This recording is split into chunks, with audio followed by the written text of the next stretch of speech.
지금 한국 역사학계가 발칵 뒤집혔습니다. 이순신의 난중일기 속에서 우리가 알던 영웅과는 전혀 다른 충격적인 진실이 드러났기 때문입니다. 전쟁에서 승리를 거듭할수록 되려 마음이 무너져 내렸던 이순신. 그는 칼보다 두려움이 컸고 승리보다 고통이 깊었으며 밤마다 두렵다. 그러나 물러설 수 없다고 적어 내려갔습니다. 세계가 숭배하는 불멸의 영웅, 그가 왜 그렇게 흔들리고 괴로웠던 걸까? 지금부터 진짜 인간 이순신, 그가 남긴 일기 속에 숨겨진 책임과 고뇌의 비밀을 낱낱이 공개합니다. 전쟁의 한복판이었지만 이순신의 하루는 그 어떤 화려함도 없었다. 새벽 어둠이 걷히기 전 그는 가장 먼저 병사들의 얼굴빛을 확인했다. 혹여 두려움이 깊어졌는지, 밤새 병명은 없었는지, 말하지 않아도 드러나는 작은 흔들림을 읽어내기 위해서였다. 이어 무기고를 돌며 활과 화살, 화포와 배의 상태를 점검했다. 전장에서 갑작스러운 고장은 곧 죽음과 직결된다는 사실을 그는 누구보다 잘 알고 있었다. 백성들의 처지도 항상 마음 한켠을 짓눌렀다. 전쟁이 길어질수록 농사철을 놓친 백성들의 근심은 깊어졌고 강릉 삼척울진까지 난민이 넘쳐났다. 이순신은 전쟁을 막아내는 장수이기 이전에 그들의 삶을 지켜야 한다는 책임감을 강하게 느꼈다. 그러나 그의 일상은 이미 오래전부터 일상이 아니었다. 칼을 벼리고 배를 수리하며 전투 준비를 반복하는 동안 그에게 주어진 시간은 오직 버티는 일뿐이었다. 해가 지면 장막 안에서 작은 등불을 밝혀 일기를 썼다.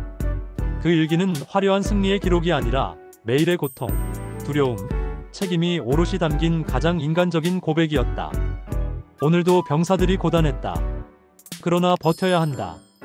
백성들 마음이 흔들리고 있다.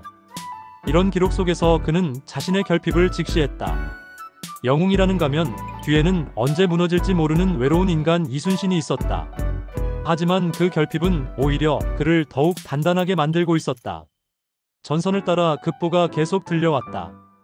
왜군의 기동이 심상치 않다는 보고, 일부 지역에서 병사들의 사기가 떨어졌다는 보고, 그리고 백성들의 피난 행렬이 끊이지 않는다는 소식까지. 겉으로는 승전이 이어지고 있었지만 그 이면에는 더 큰 위기와 책임이 밀려오고 있었다.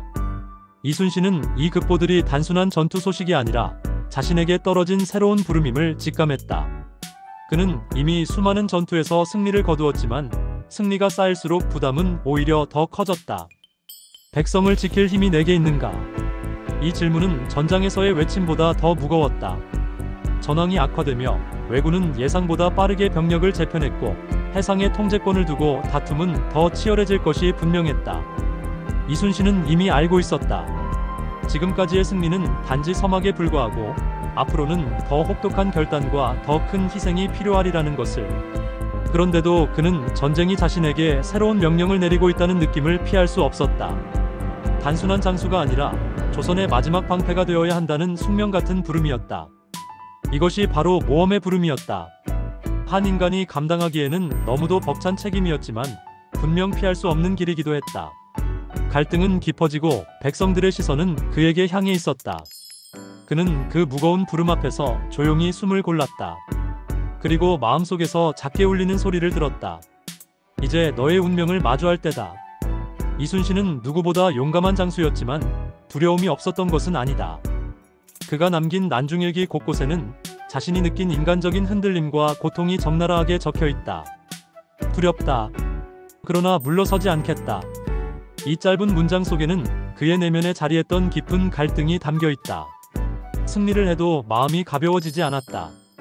전사한 조선 병사들, 피난 가는 백성들, 끝없는 보급 문제, 자신의 판단 하나가 전선을 뒤집을 수 있다는 압박감.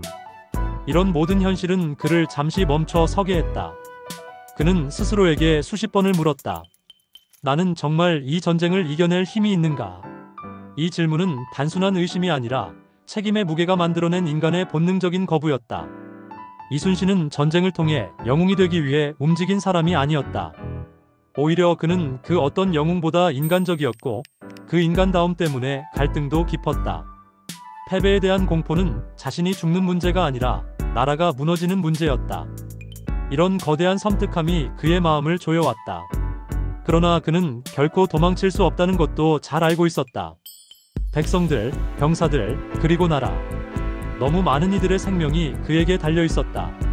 하지만 부름의 거부는 인간이기에 반드시 겪는 과정이었다. 그는 잠시 멈추고 자신이 느끼는 두려움의 실체를 마주했다. 그리고 조용히 다짐했다. 흔들려도 된다. 그러나 포기해서는 안 된다. 이 고백은 영웅이 아닌 인간 이순신의 가장 솔직한 순간이었다. 이순신에게 멘토는 특정한 한 사람이 아니었다. 그는 누군가의 조언에 기대기보다 자신의 원칙과 경험을 통해 길을 찾는 사람이었다. 그러나 이 말은 그가 고립되어 있었다는 의미가 아니다. 이순신을 지탱해준 진짜 멘토는 원칙, 기록, 성찰, 그리고 배움이었다. 그는 매일 밤 난중일기를 적으며 그날의 판단과 감정을 다시 확인했고, 이를 통해 자신이 무엇을 지켜야 하는지를 스스로에게 되묻곤 했다. 또한 전쟁을 앞두고는 항상 자연을 관찰했다. 바람의 방향, 파도의 흐름, 안개와 조류의 변화. 이 모든 것이 그에게는 말없는 스승이었다. 그의 전략은 그 어떤 장수의 조언보다 바다에서 얻은 통찰에 가까웠다. 병사들과의 대화도 그에게 중요한 배움의 순간이었다. 병사들은 두려움 속에서도 작은 농담을 나누고 서로를 격려했다. 그 모습을 보며 이순신은 두려움 속에서 나아가는 법을 배웠다. 백성들 역시 스승이었다. 그들은 계속되는 혼란 속에서도 작은 희망을 붙들고 살아갔고, 이순신은 그들의 삶을 지키기 위해 자신의 두려움을 다스리는 법을 배웠다. 즉, 그의 멘토는 사람의 모습이 아니라 하나의 가치였다. 나라를 지키는 일은 누구도 대신할 수 없다. 바로 이 깨달음이 그를 다시 일으켜 세웠다.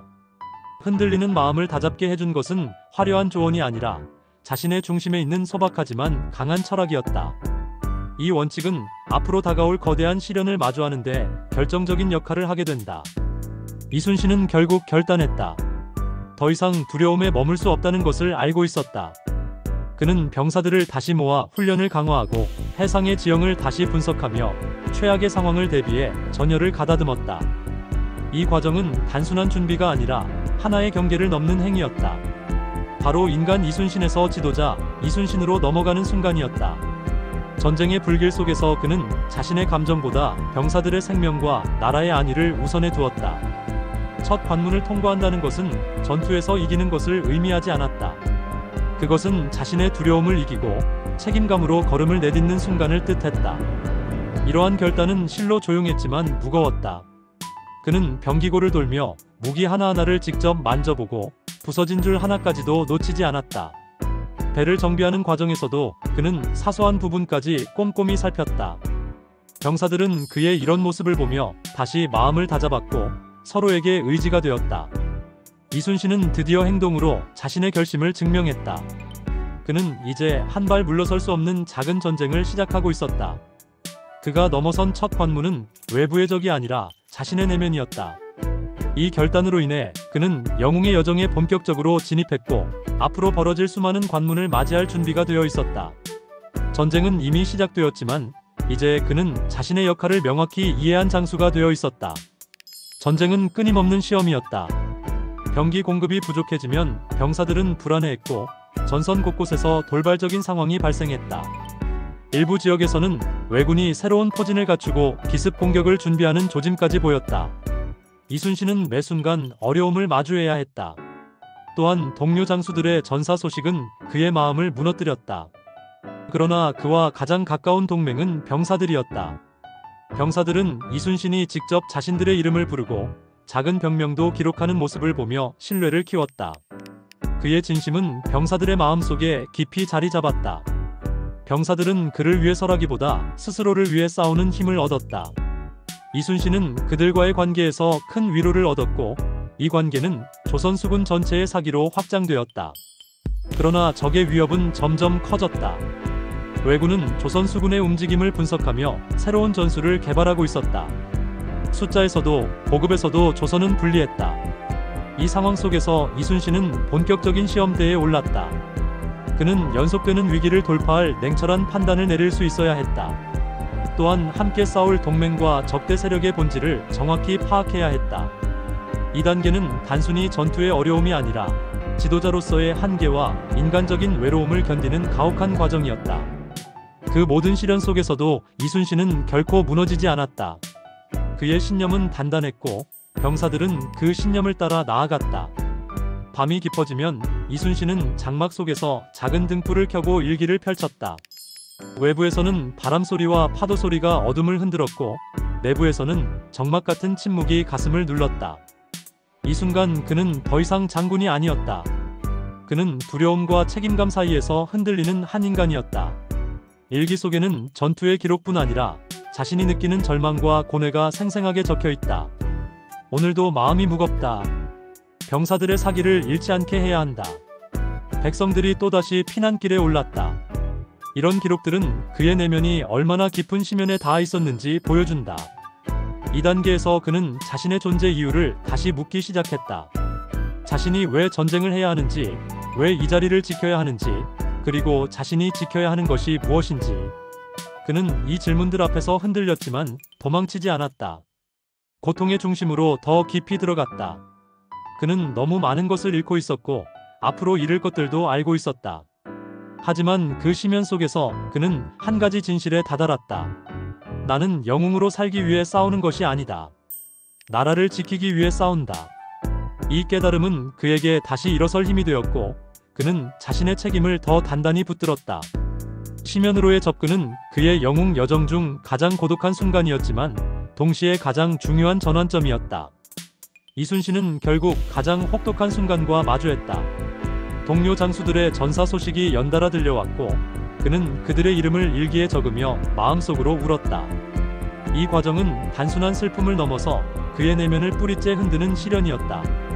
매번 전사가 나올 때마다 그는 자신에게 물었다. 내가 제대로 이끌고 있는가? 이들의 죽음을 막을 수는 없었는가? 책임감은 무게를 더해 그의 어깨를 짓눌렀고 전황은 점점 그에게 불리하게 흘러갔다. 군량은 바닥나기 시작했고 보급이 끊기면 전선 전체가 무너질 위험이 있었다. 왜군은 더 거센 공격을 준비하고 있었으며 조선 수군은 전투의 지속 여부조차 불확실했다. 절망은 그의 발목을 잡았다. 그러나 이순신이 겪은 진짜 시련은 외부의 적이 아니라 자신의 내면이었다. 그는 일기 속에서 두렵다라고 반복적으로 썼다. 그리고 그 두려움과 맞서기 위해 매일 자신을 부수고 다시 세웠다. 그는 죽음의 그림자 속에서 자신의 한계를 보았고 그 한계를 뛰어넘기 위해 스스로를 재정의해야 했다. 이 과정은 고통스러웠지만 필연적이었다. 시련의 절정은 그가 완전히 무너질 수도 있었던 순간이었다. 그러나 그는 끝내 다시 일어섰다. 이유는 단 하나였다. 지켜야 할 사람들이 있기 때문이었다. 이순신은 영웅이 아니었다. 그는 고뇌와 두려움, 책임 속에서 수없이 죽고 다시 태어나는 인간이었다. 이 재탄생의 순간은 그가 앞으로의 전쟁을 이끌 힘을 얻게 되는 결정적 전환점이었다. 가장 깊은 절망을 지나자 이순신은 중요한 깨달음과 전략적 통찰을 얻기 시작했다. 그는 바다를 다시 바라보았다. 바람의 결, 물살의 속도, 지형의 특성, 그리고 폭풍이 오는 징조. 그동안 눈앞의 전투에 쫓겨 해석하지 못했던 자연의 흐름이 하나의 체계 안에서 보이기 시작했다. 그는 조선 수군이 가진 힘이 단순히 병력 숫자에 있는 것이 아니라 바로 이 자연을 활용하는 지혜에 있다는 사실을 명확하게 인식했다. 이순신은 수군의 전술을 바람과 조류 중심으로 재편했고 기동전을 활용해 왜군의 대규모 병력을 분리시키는 전략을 세웠다. 그는 또한 병사들의 심리를 정확히 읽었다. 사기가 흔들리는 지점, 전투에서 두려움이 치솟는 순간, 그 순간을 뒤집기 위해 필요한 짧고 강한 지시. 이 모든 것들이 그의 머릿속에서 하나의 보상으로 체계화되고 있었다. 그는 전쟁을 단순히 힘으로 밀어붙이는 것이 아니라 흐름을 읽고 순간을 잡아내는 예술로 받아들이기 시작했다. 이 깨달음은 단순한 전략이 아니라 그의 생존과 승리를 좌우할 새로운 시각이었다. 이제 그는 적보다 더 빠르고 더 깊고 더 날카롭게 상황을 이해할 수 있었다. 시련을 지나 얻은 이 보상은 이후 펼쳐질 전투에서 결정적인 열쇠가 된다. 그는 마침내 승리를 위한 실마리를 손에 쥐었다. 절망의 끝에서 얻은 이 통찰은 조선을 지키는 강력한 무기가 되었다. 이순신은 이제 최종 결전을 향해 돌아가는 길 위에 있었다. 하지만 이 길은 단순한 귀환이 아니라 마지막 싸움을 준비하는 긴장된 여정이었다. 그는 수군의 전열을 정비하며 부족한 군량을 다시 확보하기 위해 여러 지역의 관리들과 협력했다. 상황은 여전히 절박했다. 병사는 지쳐 있었고 배들은 수리와 보급이 절실했으며 적의 움직임은 점점 더 공격적으로 변하고 있었다. 이순신은 모든 자원을 총동원해 재편성 작업을 진행했다. 병사들을 소규모로 나누어 훈련시키고 수군 전체의 통신 체계를 정비하며 각 배마다 전투에 필요한 최소한의 물자를 확보하도록 했다. 그는 혼란스러운 전황에서도 단 한순간도 결정을 서두르지 않았다. 이제 남은 시간은 많지 않았다. 전쟁은 조선을 벼랑 끝으로 몰아넣고 있었고 자칫 잘못되면 수군 전체가 몰살당할 수 있는 상황이었다. 그러나 그는 병사들에게 말했다. 지금이 바로 마지막 기회다. 우리가 지켜야 한다. 이 한마디는 병사들의 사기를 다시 일으켜 세웠다. 귀로의 단계에서 그는 전투가 단순한 칼과 화살의 싸움이 아니라 의지의 싸움이라는 사실을 명확히 깨달았다. 귀환은 패배의 귀환이 아니라 전장의 끝을 향해 나아가는 결연한 행보였다. 그는 이제 최종 대결을 위해 준비를 마치고 있었다. 모든 시련을 겪은 뒤 다시 전장을 향해 돌아가는 이 길은 이순신이라는 존재가 어떤 인간인지 보여주는 상징적인 여정이었다. 결전의 날이 다가왔다. 이순신은 조선 수군의 맨 앞에 서서 적의 거대한 함대를 바라보았다. 그의 얼굴에는 흔들림이 없었다. 그러나 그 침착함 속에는 수많은 밤을 견디며 쌓아온 고통과 결단이 서려 있었다. 바람은 거칠었고 파도는 높게 일었다. 전술적으로 불리한 조건처럼 보였지만 이순신은 그 속에서 승리의 기회를 읽었다. 병사들은 그의 지휘 아래 전열을 갖추고 움직이기 시작했다. 그는 자연을 활용한 전략을 펼쳤다. 바람이 불어오는 각도, 조류가 휘는 지점, 그리고 적선의 움직임을 모두 계산해 조선 수군의 작은 힘을 극대화했다. 결국 전투가 벌어지자 왜군의 압도적인 숫자는 서로의 움직임을 방해했고 혼란 속에서 전투력이 약화되었다. 반면 조선 수군은 정확한 명령 아래 일사불란하게 움직였다. 이순신은 자신의 두려움을 넘어선 후에야 비로소 진정한 의미의 부활을 맞이했다. 그는 죽음의 공포를 극복하고 전쟁의 중심에서 조선을 지키는 영웅으로 다시 태어났다. 그의 부활은 개인의 승리가 아니라 공동체를 위한 승리였고 이는 전쟁의 판도를 바꾸는 결정적 순간이 되었다. 이순신은 비로소 자신의 가치와 철학을 행동으로 증명하며 역사의 흐름을 다시 써내려갔다. 전투가 끝나고 조선 수군은 기적같은 승리를 거두었다.